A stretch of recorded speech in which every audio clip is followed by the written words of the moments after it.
Houthi विद्रोही फिर से खतरनाक मिशन पर। रेड सी से लेकर इजराइल तक नया खतरा कौन सा? यमन के पहाड़ों से उठा एक विद्रोह अब पूरे मध्य पूर्व को हिला रहा है। कभी सिर्फ यमन की राजनीति में सीमित रहा हूती अब समुद्र और आसमान और राजनीति तीनों मोर्चों पर हमला बोल चुका है। इजराइल से लेकर अमेरिका तक हर बड़ी ताकत उसकी चालों से परेशान है। आज हम समझेंगे हूती विद्रोही आखिर कौन है, उनकी हाल की गतिविधियों से रेड सी और दुनिया क्यों डर रही है, और क्या 2025 में ये नया वैश्विक युद्ध का दरवाजा खोल सकते हैं। हूती असल में अंसार अल्लाह नामक संगठन का लोकप्रिय नाम है। यमन के उत्तरी हिस्से में रहने वाले शिया जैदी समुदाय से यह समूह निकला है।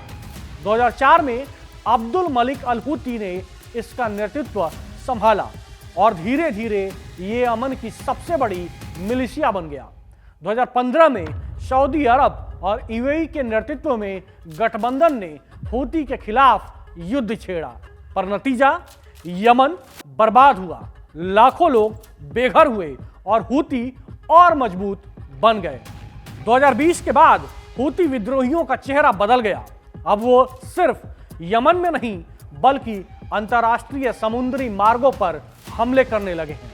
2024 से शुरू हुए हमलों ने रेड सी को युद्ध का नया मैदान बना दिया है।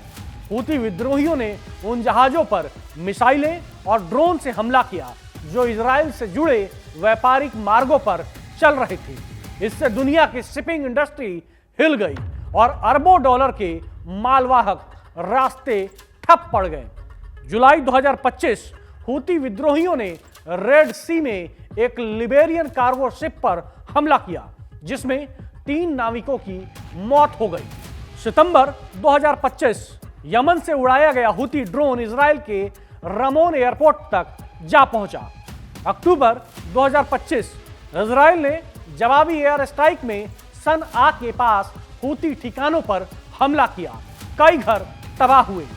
नवंबर 2025 हूती फिर सक्रिय, रेड सी और अदन की खाड़ी में नए हमले, यानी समझ लीजिए 2025 में हूती फिर से उसी रफ्तार में है जो पूरी दुनिया को डरा रही है। अब सवाल यह है कि हूती आखिर क्या चाहते हैं। उनकी रणनीति 4 हिस्सों में समझी जा सकती है। पहली, राजनीतिक दबाव।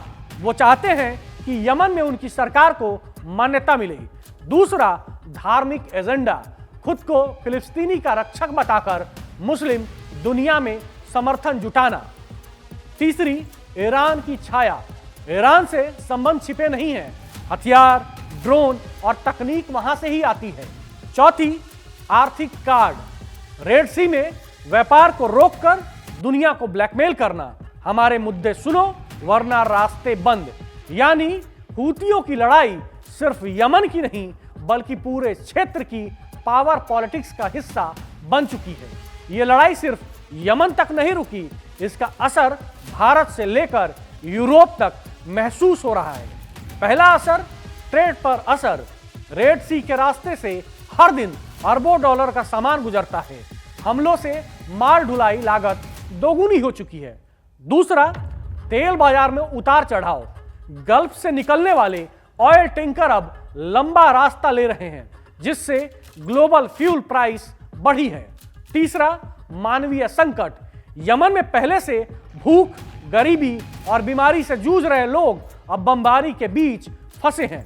चौथा, नए युद्ध का खतरा। अगर इजराइल ने यमन में बड़ा ऑपरेशन शुरू किया तो यह संघर्ष पूरे पश्चिम एशिया को जला सकता है। कूटनीति की मेज पर अभी भी उम्मीद बाकी है।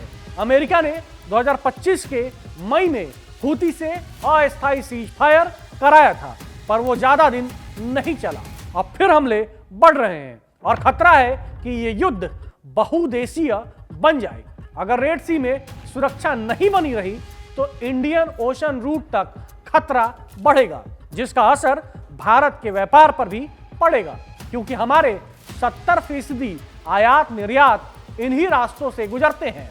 हूती विद्रोहियों की कहानी सिर्फ बंदूक और मिसाइल की नहीं है, ये भू राजनीति, धर्म और सत्ता की वो तिकड़ी है जिसने यमन को तबाह कर दिया और अब पूरी दुनिया को खतरे में डाल दिया है। अगर हुती अपनी चालें नहीं रोकते तो रेड सी, जो कभी ट्रेड का सी हाईवे था, आने वाले महीनों में वॉर जोन बन सकता है। क्या हुती अब सिर्फ विद्रोही है या एक उभरती क्षेत्रीय ताकत?